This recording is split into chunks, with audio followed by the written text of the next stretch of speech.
Hi everyone, this is Anam. Welcome to PhD jobs में admission. So आज का session एक इम्पोर्टेंट सेशन होगा बिकॉज आज के इस वीडियो में मैंने रिसर्च मेथोडोलॉजी से रिलेटेड कुछ इंपॉर्टेंट एमसीक्यूज आपके साथ डिस्कस करे हैं for your upcoming doctor Ram Manohar Lohia with university, जो कि अयोध्या में सिचुएटेड है, फॉर पीएचडी एंट्रेंस एग्जामिनेशन 2022। सो मैं आपको बता दूं कि आज के इस वीडियो में मैंने रिसर्च मेथोडोलॉजी के कुछ इंपॉर्टेंट एमसीक्यूज जो डिफरेंट यूनिवर्सिटी में पीएचडी एंट्रेंस एग्जामिनेशन में क्वेश्चंस पूछे गए थे, उसी क्वेश्चंस को आज के इस वीडियो में मैंने आपके साथ डिस्कस करा है, हिंदी में भी as well as in English. तो आप इस वीडियो को एंड तक जरूर देख लीजिएगा। उसी के साथ साथ मैं आपको बता दूं कि doctor Ram Manohar Lohia with university में पीएचडी एंट्रेंस एग्जामिनेशन का जो पेपर होता है आपका, ये दो पार्ट्स में डिवाइडेड होता है, part A and part B. So part A में आपके जो 30 क्वेश्चंस आपको पूछे जाते हैं वो रिसर्च मेथोडोलॉजी से पूछे जाते हैं। सो याद रखिएगा, आपकी प्रिपरेशंस के लिए हमने रिसर्च मेथोडोलॉजी का कंप्लीट कोर्स लॉन्च कर रखा है, जिसमें हम आपको रिसर्च मेथोडोलॉजी के हर एक टॉपिक पर वीडियो लेक्चर्स प्रोवाइड करते हैं। हर एक टॉपिक पर आपको नोट्स देखने मिलेंगे। नोट्स हमारे खुद के बनाए हुए नोट्स हैं, जिसमें हमने जो इम्पोर्टेंट पॉइंट्स है उसको हाईलाइट कर बताया है, और एकदम सिंपल लैंग्वेज में आपको नोट्स देखने मिलेंगे। उसी तरीके से मॉक टेस्ट से आपकी प्रैक्टिस होती रहती है, आपको पता चलता है कि आप कौन से टॉपिक पर आपका कौन सा यूनिट वीक है। उसी तरीके से 1000+ प्रैक्टिस एमसीक्यूज पीडीएफ जो कि आपके रिवीजन का काम करता है। सो इस तरीके से हम आपको रिसर्च मेथोडोलॉजी का पूरा कंटेंट प्रोवाइड करते हैं। हिंदी में भी आपको कंटेंट मिलेगा as well as in English में। सो याद रखिएगा, आपको जल्द से जल्द प्रिपरेशन स्टार्ट कर देनी है आपके एग्जामिनेशन के लिए, क्योंकि कॉम्पिटिटिव आपका एग्जाम जो है बहुत कॉम्पिटिटिव होता है, बहुत से स्टूडेंट्स अप्लाई करते हैं, तो आपको जल्द से जल्द प्रिपरेशन स्टार्ट कर देनी है। अब रिसेंटली बहुत से यूनिवर्सिटीज के पीएचडी एंट्रेंस एग्जामिनेशन हुए थे, जिसमें स्टूडेंट्स का हमें फीडबैक आया है कि हमारे इसी कंटेंट से उनको डायरेक्टली 30-40 क्वेश्चन एग्जाम में पूछे गए थे। तो याद रखिएगा, हमारे इस कंटेंट को परचेस करने के लिए स्क्रीन पर जो आपको नंबर नजर आ रहा है उस पर आपको हमें व्हाट्सएप के थ्रू कांटेक्ट करना है। नॉर्मल कॉल्स नंबर पर नहीं लगेगा, याद रखिएगा, व्हाट्सएप के थ्रू आपको हमें कांटेक्ट करना है। और हमने हमारे ऐप की लिंक डिस्क्रिप्शन बॉक्स में आपके साथ प्रोवाइड कर रखी है, जैसे कि आप 1 क्लिक में ही सारे स्टडी मटेरियल को एक्सेस कर पाते हो। So that's it and let's begin with the video. हमारे इस रिसर्च मेथोडोलॉजी के कोर्स में हम आपको full syllabus video lectures, notes, 10 full syllabus mock test, 1000+ practice MCQs PDF provide करेंगे in both language, Hindi as well as in English. So हमारा जो ये रिसर्च मेथोडोलॉजी का कंटेंट है, ये हमने हमारे एक्सपीरियंस के बेसिस पर और जो एक्चुअल पीएचडी एंट्रेंस एग्जाम में क्वेश्चंस पूछे जाते हैं, वो सारी चीजें हमारे इस रिसर्च मेथोडोलॉजी के कंटेंट में हमने कवर करे हैं। तो आपको हमारा, अगर आप कोर्स परचेस करोगे, अगर आप हमारा कोर्स फॉलो करोगे, तो आपको कुछ इस तरीके से हमारे रिसर्च मेथोडोलॉजी के कंटेंट में आपको प्रिपरेशन करना है कि आपको हमारे जो नोट्स है और जो मॉक टेस्ट इसको एक वीक में कवर कर लेना है। और ये जो 1000+ एमसीक्यूज पीडीएफ है, 1000+ एमसीक्यूज पीडीएफ, ये आप आपके एज अ रिविजन के तौर पर यूज कर सकते हो। आप आपके एग्जाम के एक दिन पहले, और अगर आप आपके एग्जाम के इवन 4 to 5 आवर्स पहले भी इसको एक बार रीड कर चले जाओगे, तो आप एग्जाम में इजीली क्वेश्चंस को मार्क कर आ जाओगे। तो मैं आपको गारंटी देती हूँ कि हमारे इसी रिसर्च मेथोडोलॉजी के कंटेंट से आपको एग्जाम में क्वेश्चंस पूछे जाएंगे। हमारे जो स्टूडेंट्स हैं, हमारे जो बैच के स्टूडेंट्स हैं, उन कई स्टूडेंट्स का फीडबैक है कि उनको हमारे इस रिसर्च मेथोडोलॉजी के कंटेंट से डायरेक्टली एग्जाम में 10 to 12 क्वेश्चंस पूछे गए थे। सो हमारे इस स्टडी मटेरियल को परचेस करने के लिए आपको इस नंबर पर हमें व्हाट्सएप के थ्रू कॉन्टैक्ट करना है। याद रखिए, आपको व्हाट्सएप के थ्रू ही हमें कॉन्टैक्ट करना है। और आप अगर मैसेज करते हो, मैसेज करने के विदिन 15 to 20 मिनट्स में आपको सारा स्टडी मटेरियल प्रोवाइड कर देंगे। और आप हमारे ऐप को भी डाउनलोड कर सकते हो, जो कि है ग्लोबल ऑनलाइन ऐप। सो इस ऐप पर आपको 1 मंथ की वैलिडिटी मिलेगी, और अगर आप ऐप पर जाते हो तो आपको डायरेक्टली वहां पर सारा कंटेंट इजिली अवेलेबल हो जाएगा। और ऐप को डाउनलोड करने के लिंक मैंने डिस्क्रिप्शन बॉक्स में प्रोवाइड कर रखी है, सो वहां से आप हमारे ऐप को एक्सेस कर सकते हो। And let's begin with the video. What is the use of factorial analysis? इस क्वेश्चन में हमें पूछ रहा है कि फैक्टोरियल एनालिसिस का यूज क्या होता है। सो याद रखिए, रिसर्च में एक टर्म होता है फैक्टोरियल एनालिसिस, जिसका मतलब होता है कि reduction of data. So factorial analysis, अगर आपके पास बहुत ज्यादा डेटा होगा रिसर्च में, तो जो अननेसेसरी डेटा होगा उसको रिड्यूस करने के लिए फैक्टोरियल एनालिसिस का यूज करा जाता है। अब मान लीजिए फॉर एग्जाम्पल मेरे पास बहुत ज्यादा डेटा है, बहुत ज्यादा वेरिएबल्स है, जैसे वेरिएबल ए, बी, सी, वेरिएबल डी, वेरिएबल ई, वेरिएबल एफ। अब मेरे पास इतने सारे वेरिएबल्स है, अब इतने सारे वेरिएबल्स पर मुझे फोकस करना, इनको ऑब्जर्व करना, इनको एनालाइज करना डिफिकल्ट हो जाएगा। अब रिसर्चर क्या करते हैं, जो ये वेरिएबल्स हमें दिए गए हैं ए से एफ तक, इन सारे वेरिएबल्स को रिसर्चर को एनालाइज करना मुश्किल होता है, तो रिसर्चर क्या करते हैं, इस डेटा को रिड्यूस करते जाते हैं और रिसर्चर ये पता लगाते हैं कौन से दो ऐसे वेरिएबल्स होंगे जिसकी वजह से ये सारे जो वेरिएबल्स एक दूसरे से लिंक्ड है और कनेक्टेड है। सो जैसे मैं यहाँ पर देखूंगी कि यहाँ पर जो वेरिएबल बी है और वेरिएबल डी है, ये दोनों एक ऐसे वेरिएबल्स है जिसकी वजह से ये सारे वेरिएबल्स एक दूसरे से लिंक्ड है, सारे वेरिएबल्स एक दूसरे से कनेक्ट है। सो रिसर्चर क्या करेंगे, जो अननेसेसरी डेटा है जो रिसर्चर को रिक्वायर्ड नहीं है, सो इन सारे डेटा को रिसर्चर मिनिमाइज कर देंगे, रिड्यूस कर देंगे, और जो वेरिएबल्स, जो दो वेरिएबल्स इंपॉर्टेंट है जिसको रिसर्चर को ऑब्जर्व करना चाहिए, एनालिसिस करना चाहिए, इन दो वेरिएबल्स को रिसर्चर चुन लेते हैं और उनको ऑब्जर्व करते हैं और एनालिसिस करते हैं। सो बेसिकली फैक्टोरियल एनालिसिस का मीनिंग क्या होता है और यूज क्या होता है कि रिसर्च में बहुत ज्यादा डेटा होने की वजह से रिसर्चर उन चीजों को, उन वेरिएबल्स को ऑब्जर्व नहीं कर पाते, एनालिसिस नहीं कर पाते, क्योंकि बहुत ज्यादा डेटा होने की वजह से रिसर्च जो होगी कॉम्प्लेक्स वे की तरफ चली जाएगी। सो इसलिए बहुत ज्यादा डेटा जब होता है, सो उस डेटा को रिड्यूस करने के लिए फैक्टोरियल एनालिसिस का यूज करा जाता है, और जो दो मेन वेरिएबल्स होते हैं उन दो वेरिएबल्स के बीच में रिलेशन को पता करा जाता है, उनके बीच में कैसा रिलेशनशिप है उसको अंडरस्टैंड करने के लिए फैक्टोरियल एनालिसिस का यूज करा जाता है। सो इस क्वेश्चन का आपका राइट आंसर हो जाएगा option C, to understand the relationship between two variables. Next, assignment of numerals to the objects to represent their attributes is known as। इस क्वेश्चन में हमें पूछ रहा है ऐसे कौन सा डेटा होता है जिसमें हम उस डेटा के जो भी कैरेक्टरिस्टिक्स होते हैं, उन पर्टिकुलर ऑब्जेक्ट की जो कैरेक्टरिस्टिक होते हैं उनको एक नंबर देते हैं। सो उस डेटा को हम क्या कहते हैं? सो याद रखिएगा, उस डेटा को हम कहते हैं नॉमिनल डेटा। तो रिसर्च में 4 टाइप्स के स्केल होते हैं जिसमें आपके पास डेटा होता है, जिसे हम nominal, ordinal, interval and ratio scale भी कहते हैं और नॉमिनल डेटा भी कहते हैं, यानी उस स्केल में हमारे पास कुछ ना कुछ डेटा होता है। जैसे यहाँ पर आपको इस डायग्राम में देखना है 4 types of level of measurement होते हैं और स्केल्स ऑफ मेजरमेंट होते हैं, जिसे हम इस शॉर्ट फॉर्म से याद रखेंगे NOIR, N for nominal, O for ordinal, I for interval and R for ratio. Nominal scale क्या होती है? जिसमें आपके पास जो भी डेटा होता है आप उस डेटा को उनके कैरेक्टरिस्टिक्स के बेसिस पे डिवाइड करते हो। ऑर्डिनल में क्या होता है? आप एक डेटा को आपके एक ऑर्डर देते हो, रैंक देते हो। उसी तरीके से इंटरवल में आप ऑर्डिनल के सारे कैरेक्टरिस्टिक्स फॉलो करोगे, लेकिन इंटरवल में आपके पास जो भी डेटा होता है आप उसको एक इक्वल इंटरवल्स में अरेंज करोगे, और इंटरवल में आपका जो जीरो होता है ये आर्बिट्री होता है। And last is ratio. Ratio में इंटरवल के सारे कैरेक्टरिस्टिक्स प्रेजेंट होंगे और रेशो में जीरो का कुछ ना कुछ मीनिंग होगा। तो यही होते हैं आपके 4 लेवल ऑफ मेजरमेंट और 4 स्केल्स ऑफ मेजरमेंट, जिसे मैंने अपने लेक्चर सीरीज में डिटेल में एक्सप्लेन किया है। सो जिन स्टूडेंट्स ने लेक्चर देखा होगा उनको इजीली समझ में आ गया होगा कि लेवल ऑफ मेजरमेंट्स क्या होते हैं। सो इस क्वेश्चन में हमें पूछ रहा है ऐसे लेवल ऑफ मेजरमेंट, ऐसे स्केल जिसमें हमारे पास जो भी डेटा होता है उस डेटा को उसके कैरेक्टरिस्टिक्स के बेसिस पर उस ऑब्जेक्ट को और उसके कैरेक्टरिस्टिक्स को हम एक न्यूमेरिकल से रिप्रेजेंट करते हैं, मतलब नंबर से रिप्रेजेंट करते हैं। जैसे मान लीजिए मेल है एंड फीमेल है, ओके। सो यहाँ पर एक कैरेक्टरिस्टिक्स है, ये ह्यूमन बीइंग की कैरेक्टरिस्टिक्स है, कोई मेल होगा कोई फीमेल होगा। अब नॉमिनल स्केल में क्या करते हैं, जो आपके पास डेटा होता है उस डेटा को आप नंबर देते हो। जैसे फॉर एग्जांपल मैं मेल को नंबर दे दूंगी +1 और फीमेल को नंबर दे दूंगी मैं -1। सो यहाँ पर मैं क्या कर रही हूँ, मेरे पास जो भी डेटा है उसके कैरेक्टरिस्टिक्स की बेसिस पे मैंने जो डेटा है वो डिवाइड की हूँ मेल और फीमेल्स को, उनको मैंने एक नंबर्स के फॉर्म में रिप्रेजेंट किया। तो ऐसा सिर्फ और सिर्फ आप नॉमिनल स्केल में करते हो और आपके पास नॉमिनल डेटा जो होता है उसमें आप करते हो। सो इस क्वेश्चन का आपका राइट आंसर हो जाएगा option A, nominal data. Next, What are the conditions in which type 1 error occurs? इस क्वेश्चन में भी पूछ रहा है दिए गए ऑप्शंस में से कौन सा एक ऐसा ऑप्शन है अगर रिसर्चर उस ऑप्शन को परफॉर्म करते हैं और जो भी रिसर्च कर रहा है उस ऑप्शन को परफॉर्म करता है, तो उसे हम कहेंगे कि उन्होंने टाइप 1 एरर परफॉर्म किया। सो एरर क्या होता है आपको पहले तो ये पता होना चाहिए इस क्वेश्चन को सॉल्व करने के लिए। एरर क्या होता है? जब भी रिसर्चर अपने हाइपोथेसिस को टेस्ट करते हैं तो उनसे कुछ मिस्टेक्स हो जाते हैं, उन्हें हम कहते हैं एरर। अब रिसर्च में याद रखिएगा, एग्जाम में इस टाइप के भी क्वेश्चन आते हैं कि रिसर्चर अपने रिसर्च में किस हाइपोथेसिस को टेस्ट करते हैं।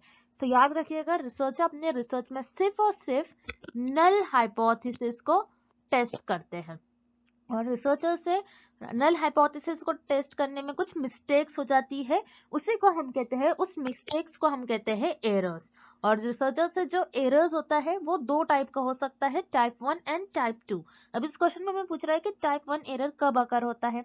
तो इसके लिए आपको ये टेबल याद रखना है, बहुत इंपॉर्टेंट है। इसके पहले भी मैंने कई लेक्चर्स में ये टेबल आपको बताया है, और इस टेबल के बेसिस पर मैंने नोट्स में इस टेबल को बहुत अच्छे से एक्सप्लेन करा है। अगर आप एक बारी नोट्स पढ़ लेते हो तो मैं अपने बैच के स्टूडेंट्स को कहूंगी कि एक बारी आप नोट्स रीड कर लीजिएगा, तो ये आपको जो टाइप 1 एरर टॉपिक है एंड टाइप 2 एरर, ये एकदम आपको क्लियर हो जाएगा।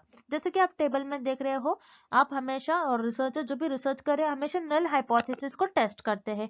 अगर नल हाइपोथेसिस ट्रू है और फिर भी रिसर्चर उसको रिजेक्ट कर देते हैं, तो उस केस में आपका होगा कि रिसर्चर ने टाइप 1 एरर परफॉर्म किया। और टाइप 1 एरर को अल्फा एरर भी कहते हैं, अल्फा से डिनोट किया जाता है। उसी तरीके से टाइप 2 एरर क्या होता है, टाइप 2 एरर इस केस में होगा अगर आपकी जो नल हाइपोथेसिस है वो फॉल्स है, फॉल्स होने के बावजूद आप उसको एक्सेप्ट कर ले रहे हो। अगर नल हाइपोथेसिस फॉल्स है, आपने इसको एक्सेप्ट कर लिया, तो यहाँ पर आपने टाइप 2 एरर परफॉर्म किया। और टाइप 2 एरर को बीटा एरर भी कहते हैं। सो याद रखिएगा, टाइप 1 एरर कब अकर होता है, जब आपकी नल हाइपोथेसिस ट्रू हो। नल हाइपोथेसिस ट्रू होने पर भी आपने इसको क्या कर लिया, रिजेक्ट कर लिया, तो उस केस में आपने जो एरर परफॉर्म किया वो हो जाएगा आपका टाइप 1 एरर, जिसे हम अल्फा से भी डिनोट करते हैं। तो इस क्वेश्चन का आपका राइट आंसर हो जाएगा option B, the null hypothesis get rejected even if it is true. Next, population divided into 4 equal groups of a particular variable group is। इस क्वेश्चन में हमें फाइंड आउट करना है कि आपने आपकी जो पॉपुलेशन है उस पॉपुलेशन को आपने 4 इक्वल ग्रुप्स में डिवाइड कर दिया। 4 इक्वल ग्रुप्स में आपके अपने पॉपुलेशन को डिवाइड कर दिया। सो उसे हम क्या कहेंगे, क्या उसे हम परसेंटाइल कहेंगे, क्वार्टाइल कहेंगे, या फिर डेसाइल कहेंगे। सो यहाँ पर आपकी मान लीजिए कोई पॉपुलेशन थी, आपने उस पॉपुलेशन को 4 पार्ट्स में डिवाइड कर दिया है, फर्स्ट, सेकेंड, थर्ड एंड ये फोर्थ पार्ट। 4 पार्ट में आपने इसको डिवाइड कर दिया। तो 4 पार्ट में आपने आपकी पॉपुलेशन को अगर डिवाइड कर दिया तो उससे हम कहेंगे क्वार्टाइल। क्वार्टाइल का ही मतलब होता है 4। ओके, क्वार्टाइल का मतलब होता है 4, कि आपने आपकी पॉपुलेशन को 4 इक्वल ग्रुप्स में डिवाइड कर दिया, तो उसे हम कहते हैं क्वार्टाइल। परसेंटाइल क्या होता है, अगर आपने आपकी जो पॉपुलेशन है उसको 100 इक्वल ग्रुप्स में अगर आपने डिवाइड कर लिया, तब आप उसे हम कहेंगे परसेंटाइल। परसेंटाइल का मतलब होता है 100। डेसाइल, डेसाइल क्या होता है, अगर आपने आपके जो पॉपुलेशन है उसको 10 इक्वल ग्रुप्स में अगर डिवाइड कर लिया, तो उसे हम कहेंगे डेसाइल। डेसाइल 10 होता है, क्वार्टाइल 4 होता है, और परसेंटाइल 100 होता है। सो आपने यहाँ पर आपकी जो पॉपुलेशन है उसको 4 इक्वल ग्रुप्स में डिवाइड कर लिया, सो उसे हम कहते हैं क्वार्टाइल। सो याद रखना है, क्वार्टाइल, क्वार्टाइल का मतलब होता है 4। सो यहाँ पर 4 इक्वल ग्रुप्स है, तो आपने आपकी पॉपुलेशन को 4 इक्वल ग्रुप्स में डिवाइड कर लिया, तो उसे हम कहेंगे क्वार्टाइल। सो यहाँ पर आपका करेक्ट ऑप्शन हो जाएगा option B, quartile. Next, the sampling interval k is determined by the equation। इस क्वेश्चन में हमें फाइंड आउट करना है सैम्पलिंग इंटरवल, जिसको आप k से रिप्रेजेंट करते हैं, इसको आप किस इक्वेशन से डिटरमाइन करोगे।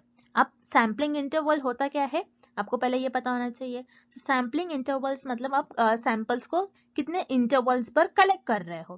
तो सैम्पलिंग इंटरवल्स आप जनरली सिस्टमैटिक सैम्पलिंग में यूज करते हो। अब सिस्टमैटिक सैम्पलिंग में आप किस तरीके से सैम्पलिंग इंटरवल करते हो, अब मान लो जैसे आपकी जो पॉपुलेशन है वो 100 है। अब आपकी जो पॉपुलेशन है पूरी 100 पॉपुलेशन है, तो आप 100 के 100 पॉपुलेशन पर रिसर्च परफॉर्म नहीं कर सकते, बिकॉज ये बहुत टाइम टेकन प्रोसेस हो जाएगा। तो 100 पॉपुलेशन है और आपको चाहिए जो मेरा सैंपल होगा, वो सैंपल में सिर्फ 10 लोगों पर रिसर्च परफॉर्म करूंगा। तो आप क्या करोगे इस केस में, आप कुछ इंटरवल्स पर, आपके पास पॉपुलेशन है और उस पॉपुलेशन में से आप कुछ इंटरवल्स पर सैंपल सेलेक्ट करोगे। तो इस केस में आपका जो सैम्पलिंग इंटरवल है जिसको आप के से रिप्रेजेंट करते हो, तो ये आपका हो जाएगा capital N divided bye N। Capital N जिसको आप पॉपुलेशन कहते हो, आपकी पॉपुलेशन मान लो इस केस में 100 है और सैंपल आपको 10 चाहिए, तो यहाँ पर आपकी जो k की वैल्यू आ जाएगी वो हो जाएगी k, सैम्पलिंग इंटरवल हो जाएगा आपका k। सो k की वैल्यू 10 आ रही है, मतलब अगर आपकी जो पॉपुलेशन है वो टोटल 100 है, तो अगर आप पॉपुलेशन में से पहले पर्सन को सिलेक्ट करते हो, तो आप 10 के गैप पर, आप 10 के गैप पर आप क्या करोगे, 10 का गैप लोगे और देन 11th वाले पर्सन को सिलेक्ट कर लोगे। देन 11 वाले पर्सन को सिलेक्ट करने के बाद अगेन आप 10 का गैप लेकर 21st नंबर वाले पर्सन को सिलेक्ट कर लोगे। ऐसे ही आप 10 का गैप लेकर 31st वाले पर्सन को सिलेक्ट कर लोगे।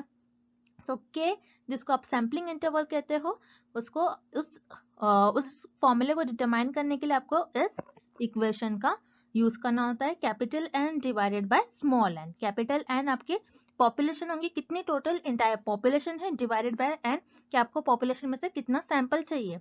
तो वो आपको इस फॉर्मूले में पुट करना है। देन सैम्पलिंग इंटरवल की जो वैल्यू आएगी आपको उस इंटरवल से पॉपुलेशन में से सैंपल्स को सेलेक्ट करना होता है। सो यहाँ पर सैम्पलिंग इंटरवल को डिटरमाइन करने के लिए आपको इस इक्वेशन का यूज करना है, k is equal to capital N divided by small n। तो यहाँ पर आपका ऑप्शन डी करेक्ट हो जाएगा। Next, dash is a preferred sampling method for the population with finite size. इस क्वेश्चन में हमें फाइंड आउट करना है कि ऐसी कौन सी सैम्पलिंग मेथड है जिसमें आप आपकी जो पॉपुलेशन में से जिन जिन मेंबर्स को सिलेक्ट करने वाले आपका जो सैंपल है उसे कुछ ना कुछ फाइनाइट साइज है, मतलब कुछ साइज डिसाइड कर लेते हो कि इतने मेंबर्स में सिलेक्ट कर लूंगी, इतने मेंबर्स को मैं सिलेक्ट कर लूंगा। सो वो कौन सी सैम्पलिंग मेथड है हमें वो फाइंड आउट करना है। सो वन बाय वन हम ऑप्शन देखते हैं। Option A, area sampling. Area sampling क्या होता है, किसी भी एरिया का, ये ज्योग्राफिकल रिसर्च में ज्यादातर यूज करा जाता है एरिया सैम्पलिंग। किसी भी एरिया के कौन कौन से एरिया पर आप स्टडी करने वाले हो। तो यहाँ पर एरिया से रिलेटेड हमें कुछ गिवन नहीं है, हमें पॉपुलेशन से रिलेटेड है, पॉपुलेशन में से जो मेंबर्स आप सिलेक्ट करने वाले हो। तो यहाँ पर आपका ऑप्शन है इनकरेक्ट हो जाएगा। Then option B, cluster sampling. Cluster sampling क्या होता है, जब आपकी जो पॉपुलेशन है बहुत लार्ज अमाउंट में पॉपुलेशन है तो उस पॉपुलेशन को आप होमोजेनियस ग्रुप्स में डिवाइड कर लेते हो और उसी ग्रुप्स को, पूरा ग्रुप को, एक ग्रुप को लेकर आप उस पर रिसर्च करते हो। तो यहाँ पर ग्रुप के बारे में भी हमें नहीं बोला गया है, तो यहाँ पर आपका ऑप्शन बी भी इनकरेक्ट है। Then option C, purposive sampling. Purposive sampling क्या होता है, ये जिसमें आप आपके पर्पस, आपके जजमेंट, आपकी कन्वीनियंस की बेसिस पर से पॉपुलेशन में से मेंबर्स को सिलेक्ट कर लेते हो। यहाँ पर आप साइज नहीं डिसाइड करते, आपको लगता है कि मुझे इस पर्सन से डेटा मिल सकता है तो मैं इस पर्सन को ले लूंगा, मुझे इस पर्सन से डेटा मिल सकता है तो मैं इस पर्सन को ले लूंगा, मुझे इस पर्सन से डेटा मिल सकता है तो मैं इसको ले लूंगा, इससे नहीं मिल रहा है तो मैं कुछ और पर्सन के पास मूव करूंगा। यहाँ पर आपको डिसाइड नहीं करते हो, तो पर्पसिव सैम्पलिंग भी इस क्वेश्चन का करेक्ट ऑप्शन नहीं होगा। Then option D, systematic sampling. Yes, systematic sampling में आप डिसाइड कर लेते हो कि आप पॉपुलेशन में से कितने मेंबर्स को लोगे। एक फाइनाइट साइज रहते हैं आपके सैंपल की। जैसे मान लीजिए इस डायग्राम में सिस्टमैटिक सैम्पलिंग में आप पहले क्या करते हो, एक पॉइंट सिलेक्ट करते हो रैंडमली, एक पॉइंट सिलेक्ट कर सकते हो। तो मैंने रैंडमली एक पॉइंट सिलेक्ट कर लिया। ये एक रूल होता है सिस्टमैटिक सैम्पलिंग में, क्या करते हैं रिसर्चर एक रैंडमली एक पॉइंट को सिलेक्ट कर लेते हैं, मतलब एक मेंबर को रैंडमली सिलेक्ट कर लेंगे। रिसर्चर ने जो मेंबर को रैंडमली सिलेक्ट कर लिया वो सेकंड पोजीशन पर वो मेंबर था। अब रिसर्चर ने क्या डिसाइड करा कि मैं हर तीसरे मेंबर्स को अपने पॉपुलेशन में से सिलेक्ट कर लूंगा। सो रिसर्चर ने यहाँ पर क्या किया, 1 2 और ये तीसरे मेंबर को सिलेक्ट कर लिया, फिर से 1 2 ये थर्ड वाले मेंबर्स को सिलेक्ट कर लिया, देन 1 2 एंड अगेन थर्ड। तो इस तरीके से रिसर्चर ने 12 पॉपुलेशन में से 4 लोगों को सिलेक्ट कर लिया और ये उनका सैंपल बन गया जिन पर रिसर्चर अपनी स्टडी परफॉर्म करेंगे। तो यहाँ पर एक फाइनाइट साइज लिया रिसर्चर ने कि मैं अपनी पॉपुलेशन में से इतने इतने जो नंबर पे लोग आएंगे उन्हीं को सिलेक्ट कर लूंगा और उन पर मैं रिसर्च परफॉर्म करेगा। तो इस तरीके से अब जब एक फाइनाइट साइज ले लेते हो पॉपुलेशन में से मेंबर्स का, तो उस सैंपल को आप क्या कहोगे, सिस्टमैटिक सैम्पलिंग। दैट्स पे आपका करेक्ट ऑप्शन हो जाएगा option D, systematic sampling. Next, which one of the following is an example of sampling error. इस क्वेश्चन में हमें फाइंड आउट करना है कि सैम्पलिंग एरर का एग्जाम्पल हमें किस ऑप्शन में गिवन है। अब सैम्पलिंग के दो टाइप होते हैं, एक होता है सैम्पलिंग एरर और नेक्स्ट होता है नॉन सैम्पलिंग एरर। अब सैम्पलिंग एरर क्या होता है, जिसमें जो आपका जो सैंपल है वो पूरी पॉपुलेशन को, आपका जो सैंपल है वो पूरी पॉपुलेशन को रिप्रेजेंट नहीं करता है, वो होता है आपका सैम्पलिंग एरर। और नॉन सैम्पलिंग एरर क्या होता है, जो रिसर्चर से सर्विस के थ्रू होती है, डेटा कलेक्ट करने के टाइम पर होती है, या फिर सैंपल्स लेते टाइम पर रिसर्चर से कोई मिस्टेक्स हो जाती है। जब रिसर्चर सैंपल कलेक्ट करते हैं उस टाइम पर रिसर्चर से मिस्टेक हो जाती है तो वो हो जाएगा आपका नॉन सैम्पलिंग एरर। अब इस क्वेश्चन में हमें फाइंड आउट करना है कि सैम्पलिंग एरर का एग्जांपल हमें किस ऑप्शन में गिवन है। सो वन बाय वन हम ऑप्शंस देखते हैं। Option A, error at the time of coding and tabulation. तो एरर ऐसे टाइम पर जब कोडिंग और टैबुलेशन, मतलब रिसर्चर को इंफॉर्मेशन मिल गई रिस्पोंडेंट से, और रिसर्चर अपने टेबल फॉर्म में और रिसर्चर उस इंफॉर्मेशन को फिल कर रहा है, तो उस टाइम पर रिसर्चर से मिस्टेक्स हो रही है, तो ये एरर आपका नॉन सैम्पलिंग एरर में आएगा। दैट्स व्हाई अगर आपका ऑप्शन है इनकरेक्ट हो जाएगा, बिकॉज ये सैम्पलिंग एरर का एग्जांपल नहीं है, ये नॉन सैम्पलिंग एरर का एग्जांपल है। Then option B, wrong information given by respondent. So respondent ने रिसर्चर को रॉन्ग इन्फॉर्मेशन दे दी, तो ये सर्विस के थ्रू हो जाएगा, रिसर्चर सर्विस के थ्रू डेटा कलेक्ट कर रहे हैं और रिस्पोंडेंट ने रिसर्चर को रॉन्ग इन्फॉर्मेशन दे दी, तो ये भी आपका नॉन सैम्पलिंग एरर का एग्जांपल होगा। दैट्स व्हाई आपका ऑप्शन बी भी इनकरेक्ट हो जाएगा। Then option C, sampling frame error. Sampling frame error क्या होता है? पहले तो सैम्पलिंग एरर आपको पता होना चाहिए। सैम्पलिंग फ्रेम क्या होता है? क्या रिसर्चर अपने रिसर्च में एक लिस्ट बनाते हैं और उस लिस्ट में पॉपुलेशन के जो मेंबर्स होते हैं उनके सारी इंफॉर्मेशन प्रेजेंट होती है, और इस लिस्ट का यूज करते हुए रिसर्चर सैंपल सेलेक्ट करते हैं। सो रिसर्चर जब सैम्पलिंग फ्रेम बनाते हैं, जब लिस्ट बनाते हैं पॉपुलेशन की, उस टाइम पर रिसर्चर से कुछ मिस्टेक हो जाएगी, कुछ रॉन्ग इन्फॉर्मेशन रिसर्चर फिल कर लेंगे लिस्ट में। सो ये एरर, ये भी नॉन सैम्पलिंग एरर का होगा, क्योंकि ये रिसर्चर से हो रही है। दैट्स व्हाई आपका ऑप्शन सी भी इनकरेक्ट हो जाएगा। Then option D, sample not being representative of population. ऐसे सैंपल जो पॉपुलेशन को रिप्रेजेंट नहीं कर रही है, सो ये आपके आएंगी सैम्पलिंग एरर में। सो ये ऑप्शन डी आपका सैम्पलिंग एरर का एग्जांपल हो जाएगा। दैट्स व्हाई आपका करेक्ट ऑप्शन हो जाएगा option D, sampling not being representative of population. Because sampling error ही होता है कि आपका जो सैंपल है वो पूरी पॉपुलेशन को रिप्रेजेंट नहीं कर रहा है। दैट्स व्हाई आपका करेक्ट ऑप्शन हो जाएगा option D. Next, The kurtosis of any univariate normal distribution is। इस क्वेश्चन में हमें फाइंड आउट करना है कि अगर आपका जो डिस्ट्रीब्यूशन है वो नॉर्मल हो तो उस केस में आपकी kurtosis की क्या वैल्यू होगी। सो नॉर्मल डिस्ट्रीब्यूशन मतलब आपका डिस्ट्रीब्यूशन कुछ इस तरीके से हो, उसे हम कहते हैं नॉर्मल डिस्ट्रीब्यूशन। अगर आपका नॉर्मल डिस्ट्रीब्यूशन है जिसे हम मेसोकॉर्टिक भी कहते हैं, उस केस में आपकी kurtosis जिसे हम बीटा 2 से डिनोट करते हैं, उसकी वैल्यू हो जाती है आपकी 3 इक्वल टू 3। याद रखिएगा, जब भी आपका डिस्ट्रीब्यूशन नॉर्मल हो मतलब कुछ इस तरीके से हो, अगर आपका डिस्ट्रीब्यूशन मेसोकॉर्टिक हो, उस केस में आपके कर्टोसिस यानी बीटा 2 की वैल्यू 3 हो जाती है। देन हम रिमेनिंग कर्टोसिस के बारे में देख लेते हैं, जैसे लेप्टोकॉर्टिक। लेप्टोकॉर्टिक को हम पॉजिटिव कर्टोसिस भी कहते हैं। पॉजिटिव कर्टोसिस की वैल्यू और लेप्टोकॉर्टिक की वैल्यू हमेशा ग्रेटर देन 3 होती है, याद रखिएगा। लेप्टोकॉर्टिक जिसे हम पॉजिटिव कर्टोसिस भी कहते हैं, उसकी वैल्यू 3 से ग्रेटर होती है। एंड प्लेटिकर्टिक की वैल्यू हमेशा 3 से लेस होती है, और मेसोकॉर्टिक की इक्वल टू 3 होती है। प्लेटिकर्टिक जिसे हम नेगेटिव कर्टोसिस भी कहते हैं, याद रखिएगा। पॉजिटिव कर्टोसिस की 3 से ग्रेटर देन वैल्यू, 3 से ज्यादा वैल्यू होती है आपकी पॉजिटिव कर्टोसिस की, जिसे हम लेप्टोकर्टिक भी कहते हैं। नेगेटिव कर्टोसिस जिसे हम प्लेटिकर्टिक भी कहते हैं, उसकी वैल्यू 3 से कम होती है, लेस देन 3 होती है। एंड मेसोकर्टिक जिसे हम नॉर्मल डिस्ट्रीब्यूशन भी कहते हैं, उसकी वैल्यू, उसकी कर्टोसिस की वैल्यू, इस केस में अगर आपका मेसोकर्टिक यानी आपका जो डिस्ट्रीब्यूशन है वो नॉर्मल हो, तो उस केस में आपकी कर्टोसिस की वैल्यू इक्वल टू 3 हो जाती है। So for this question option be here is the right answer 3। Next, the data of research is. इस क्वेश्चन में हमें फाइंड आउट करना है कि रिसर्च में आपका जो भी डेटा होता है वो कौन से टाइप का होता है, क्या वो क्वालिटेटिव होता है या फिर क्वांटिटेटिव होता है, हमें ये फाइंड आउट करना है। तो रिसर्च में आपका दोनों भी टाइप का डेटा होता है, क्वालिटेटिव भी होता है और क्वांटिटेटिव भी होता है। तो यहाँ पर आपका ऑप्शन सी करेक्ट हो जाएगा। तो किस तरीके से आपके रिसर्च में डेटा क्वालिटेटिव एंड क्वांटिटेटिव होता है, जैसे मान लीजिए किसी फिल्म के रिव्यूज पर मुझे डेटा कलेक्ट करना है, उस फिल्म के बारे में मुझे एनालिसिस करना है, वो फिल्म कैसी थी, तो मैं लोगों से रिस्पॉन्स लूंगी, तो मुझे जो रिस्पॉन्स मिलेंगे दोनों भी टाइप के मिलेंगे, क्वालिटेटिव भी मिलेगा मुझे रिस्पॉन्स और क्वांटिटेटिव भी मिलेगा। क्वालिटेटिव किस तरीके से मिलेगा, मैं पूछूंगी कि उनको फिल्म की क्लैरिटी कैसी थी, तो वो यस नो टाइप में नहीं आंसर करेंगे, वो कहेंगे कि वो क्लैरिटी ऐसी थी, क्लैरिटी और अच्छी हो सकती, पिक्सल रेट क्या था, पिक्सल और अच्छा हो सकता था जिसकी वजह से क्लैरिटी और अच्छी हो सकती थी, एक्टर्स की एक्टिंग कैसी है, एक्टर की एक्टिंग कैसी है। सो यहाँ पर आपको जो भी डेटा मिलेगा ये वर्ड्स और टेक्स्ट के फॉर्म में मिलेगा, आपको यस नो टाइप में और आपको टिक मार्क कुछ नहीं करना है, आपको यस वर्ड्स और टेक्स्ट के फॉर्म में आपको जो रिस्पॉन्स मिलता है, डेटा मिलता है, वो वर्ड्स और टेक्स्ट के फॉर्म में मिलता है, इसलिए इस केस में आपको क्वालिटेटिव डेटा मिलेगा। मेरा क्वांटिटेटिव क्या हो सकता है, जैसे कोई फिल्म है उसको रेटिंग करना है आपको, तो आउट ऑफ 5 स्टार्स में से 5 स्टार्स में से आप रेटिंग करते हो, अब कितने स्टार दोगे इस पर्टिकुलर फिल्म को, 4 स्टार 5 स्टार। सो ये आप बस स्टार दे रहे हो, आप यहाँ पर नंबर्स में काउंट कर रहे हो। आप ऐसा बोलोगे कि 70% लोगों ने इस फिल्म को लाइक करा है, इस फिल्म को 70% लोगों ने 5 स्टार्स दिया है। सो अब यहाँ पर आपको जो डेटा मिल रहा है ये नंबर्स के फॉर्म में मिल रहा है।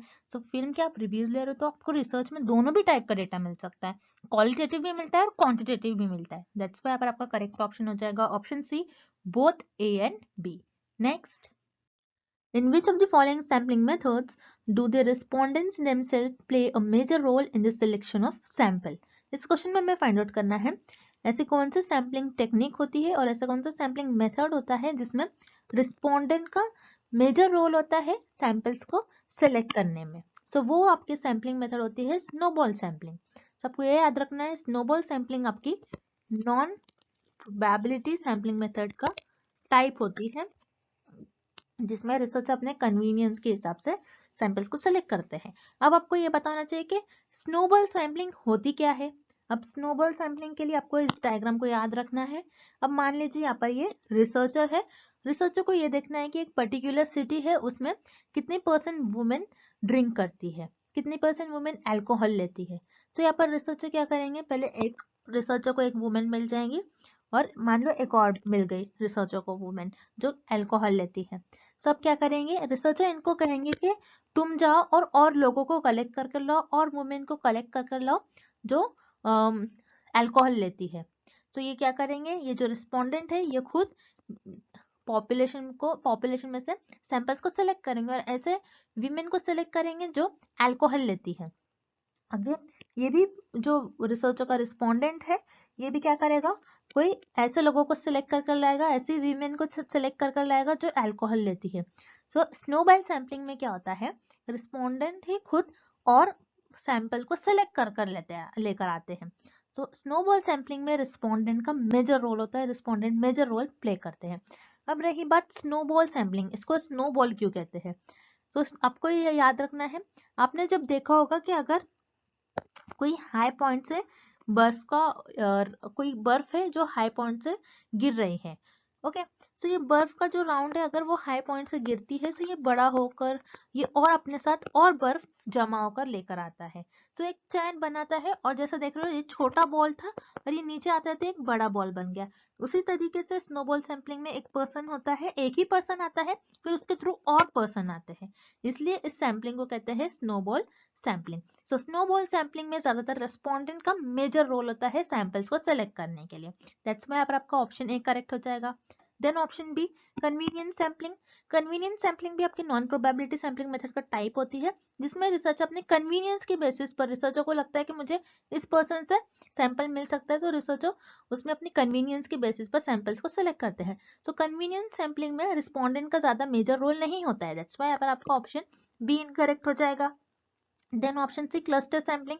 क्लस्टर सैम्पलिंग आपका प्रोबेबिलिटी सैम्पलिंग मेथड का टाइप होता है जिसमें रिसर्चर के पास एक पॉपुलेशन होती है, उस पॉपुलेशन को रिसर्चर ग्रुप्स में कन्वर्ट करते हैं। देन ग्रुप्स में कन्वर्ट करने के बाद रैंडमली उस ग्रुप को डायरेक्टली सिलेक्ट कर लेते हैं और वो उनका सैंपल बन जाती है। सो क्लस्टर सैम्पलिंग में भी रिस्पोंडेंट का मेजर रोल नहीं होता है। दैट्स व्हाई आपका ऑप्शन सी इनकरेक्ट हो जाएगा। Then option D, purposive sampling. Purposive sampling आपकी नॉन प्रोबेबिलिटी सैम्पलिंग मेथड का टाइप होती है जिसमें रिसर्चर अपने पर्पस के, उनके जजमेंट के बेसिस पर पॉपुलेशन में से सैंपल्स को सिलेक्ट करते हैं। सो पर्पसिव सैम्पलिंग में भी रिस्पोंडेंट का मेजर रोल नहीं होता है सैंपल्स को सिलेक्ट करने के लिए। दैट्स व्हाई आपको ऑप्शन डी भी इनकरेक्ट हो जाएगा। So here correct option is option A, snowball sampling. And thank you for watching this video. Good luck with your preparation and see you tomorrow with another video.